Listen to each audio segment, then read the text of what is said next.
آغاز میں آپ کو بتائیں کہ بھارت نے دریائے ستلج میں مزید پانی چھوڑ دیا ہے۔ ہریکے کے مقام سے 2,08,597 کیوسک اور فیروز پور سے 1,10,568 کیوسک پانی چھوڑا جا چکا ہے۔ پانی کچھ گھنٹوں بعد گنڈا سنگھ سے قصور میں داخل ہو جائے گا۔ سیلابی صورتحال ہے جس سے متعلق PNN آپ کو مسلسل اپڈیٹڈ رکھے ہوئے ہے۔ اگر گنڈا سنگھ کی بات کی جائے تو یہاں 50 سے زائد دیہات متاثر ہو سکتے ہیں۔ سیلاب کے خطرے کے پیش نظر ضلعی انتظامیہ حرکت میں ہے۔ PNN کی ٹیم کی نشاندہی کے بعد DC قصور اور DPO قصور اس وقت چندہ سنگھ گاؤں میں جائزہ لینے پہنچے ہیں۔ وزید اس وقت صورتحال تازہ ترین ہے کیا؟ شبیر حیدر ہمیں جوائن کر رہے ہیں، ان سے جانتے ہیں۔ شبیر ذرا بتائیے آن گراؤنڈ صورتحال آپ کیا دیکھ رہے ہیں؟ جی، دریائے ستلج میں بھی سیلاب آ گیا اور جہاں پر میں اس وقت موجود ہوں یہ چندہ سنگھ پتن ہے، یہاں پر گنڈا سنگھ والا کے پاس ہے، اور اس حوالے سے اگر بات کی جائے تو یہاں پر تقریباً 50 سے زائد جو گاؤں ہیں وہ متاثر ہو رہے ہیں، اور اس حوالے سے بات کی جائے تو سب سے زیادہ جو گاؤں ہے وہ ہے مسے کے، وہاں پر جو جتنے بھی رہائشی ہیں اور قیام پذیر ہیں ان کے لیے سب سے زیادہ مشکلات ہیں۔ میرے پاس اس وقت DC قصور ہیں اور ان کے ساتھ ساتھ DPO قصور ہیں جنہوں نے یہاں پر آ کر دورہ بھی کیا ہے اور اس کے ساتھ ان کا تمام حالات کا جائزہ بھی لیا۔ ان سے میں بات کروں گا، میرے ساتھ موجود ہیں DC لاہور۔ ابھی جیسا آپ نے بتایا کہ ہم پتن پہ کھڑے ہیں تو یہاں پہ ٹرانسپورٹیشن کی ہر فیسلٹی یہاں پہ موجود ہے عوام کو فیسیلیٹیٹ کرنے کے لیے، اور CM پنجاب صاحب کی یہ خصوصی ہدایت ہے کہ ان کو یہاں سے ایویکویٹ کیا جائے تاکہ ہم ان کی جان و مال کی حفاظت کر سکیں۔ ویسے تو جو ہمارا یہاں پہ اس کا فلو چل رہا ہے وہ کچھ 35,000 کیوسک ہے، جبکہ 70,000 پہ یہ لو فلڈ ہوتا ہے، لیکن ہم نے چونکہ اپنی جان و مال اپنے عوام کی جان و مال کی ہم نے حفاظت کرنی ہے تو اس کے لیے ضروری ہے، اور آپ کے توسل سے میں جو گزارش کرنا چاہوں گا، میں یہ اپیل کرنا چاہتا ہوں یہاں کے جو دریا کے بیڈ میں لوگ یہاں پہ اس وقت باسی ہیں کہ وہ یہاں سے جتنی جلدی ہو سکتا ہے یہاں سے نقل مکانی کریں۔ میرے ساتھ DPO قصور بھی موجود ہیں، ان سے بات کرتے ہیں۔ فلڈ کی صورتحال کے پیش نظر پولیس کی اضافی نفری طلب کر لی گئی ہے۔ میں خود یہاں پہ جتنے بھی فلڈ کے کیچمنٹ ایریا ہیں میں نے اس کا وزٹ کیا ہے، خاص طور پہ وہ علاقے اور جگہیں جہاں پر جو لوگ شفٹ ہو رہے ہیں وہ اپنا مال اسباب لے کر آ رہے ہیں، اس میں چوری کا بھی خطرہ ہے، ان کی جان کی حفاظت کا بھی معاملہ ہے۔ ابھی تھوڑی دیر پہلے بھی ایک بچہ کے ڈوبنے کی اطلاع تھی جس کو میرے SHO نے ریسکیو کرایا اور الحمدللہ ہم اس کی زندگی بچانے میں کامیاب ہوئے۔ تو اسی طرح سے پولیس کی جو ٹیمز ہے سرویلنس بھی کر رہی ہیں، سیکیورٹی بھی کر رہی ہیں، اور ان کی سیف ٹرانسپورٹیشن میں ان کو فیسیلیٹیٹ بھی کیا جا رہا ہے۔ جو ہے لوگوں کی مشکلات ابھی وہیں کے وہیں ہیں، مگر بتایا یہ جا رہا ہے کہ ان کی مشکلات حل کرنے کے لیے جو ہے وہ باقاعدہ طور پر کام شروع کر دیا گیا ہے، اور جو DC لاہور کی جانب سے جو ہے سب سے پہلے جو بتایا گیا ہے کہ جی ان کے لیے جو ریلیف کیمپ ہیں وہ 3 ریلیف کیمپ جو ہیں وہ قائم کیے گئے ہیں۔ دوسری جانب میں آپ کو دکھاؤں تو یہ آپ دیکھ سکتے ہیں کہ یہ پانی کس طرح بہہ رہا ہے۔ پانی کا بہاؤ اگر میرا کیمرہ مین آپ کو دکھا سکے اسلان، تو پانی کا بہاؤ میں بھی تیزی آ گئی ہے اور پانی بھی بہت تیزی سے بڑھ رہا ہے، اور پانی کے بہاؤ میں کی سطح میں بھی جو ہے وہ اضافہ ہوتا جا رہا ہے، اور اس حوالے سے لوگ جو ہے یہاں کے وہ اس وقت یہی امید ظاہر کر رہے ہیں کہ ان کے لیے کوئی ایسے اقدامات کیا جائیں تاکہ ان کی مشکلات کم ہو سکیں۔ جی، شبیر حیدر ہمیں تازہ ترین صورتحال سے اپڈیٹ کر رہے تھے۔ سیلابی صورتحال ہے اور ایسے میں نگراں وزیر اعلیٰ پنجاب محسن نقوی کی زیر صدارت ایک اہم اجلاس ہوا اور ممکنہ سیلاب سے نمٹنے کی تیاریوں کا اس میں تفصیلی جائزہ لیا گیا۔ اس موقع پر وزیر اعلیٰ یہ کہتے ہیں کہ بھارت نے دریائے ستلج میں 2,11,000 کیوسک پانی چھوڑ دیا ہے، فیروز پور سے 1,21,000 کیوسک پانی گزرے گا۔ محسن نقوی نے انسانی جانوں کے تحفظ کے لیے دریائے ستلج کے بیڈ میں موجود آبادیوں کے فوری انخلاء کا حکم بھی دیا۔ نگراں وزیر اعلیٰ نے دریائے راوی، چناب اور ستلج میں پانی کے بہاؤ کو 24 گھنٹے مانیٹر کرنے کا بھی حکم جاری کیا ہے۔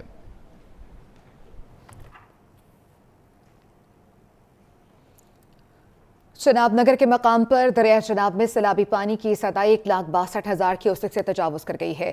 دریا میں کٹاؤ کے باعث سیلابی پانی قریبی گاؤں سانبھل میں داخل ہو چکا ہے، جس سے سینکڑوں ایکڑ کھڑی فصلیں متاثر ہوئی ہیں اور رابطہ سڑکیں کئی فٹ پانی میں ڈوب چکی ہیں۔ دیہات کا آپس میں رابطہ کٹ کر رہ گیا ہے۔ اس حوالے سے مزید صورتحال جان لیتے ہیں، وہاں موجود اپنے نمائندے سمیر نثار ہمارے ساتھ موجود ہیں۔ سمیر، بتائے گا گراؤنڈ ریالٹیز کیا ہیں؟ جی بالکل، بھارت کی جانب سے چھوڑے جانے والے سیلابی ریلے کے بعد دریائے چناب اور راوی میں جو ہے وہ نچلے درجے کا سیلاب ہے۔ اس وقت دریائے چناب کے مقام پر 1,62,000 کیوسک کا جو پانی کا ریلا ہے وہ گزر رہا ہے، جبکہ دریائے چناب سے ملکہ جو نشیبی علاقے آبادیاں ہیں وہ زیر آب آ چکی ہوئی ہیں۔ اس وقت موجود جھنگ روڈ پر واقع موضع سامل میں جہاں دریائے چناب کا جو پانی ہے وہ آبادیوں میں داخل ہو چکا ہوا ہے،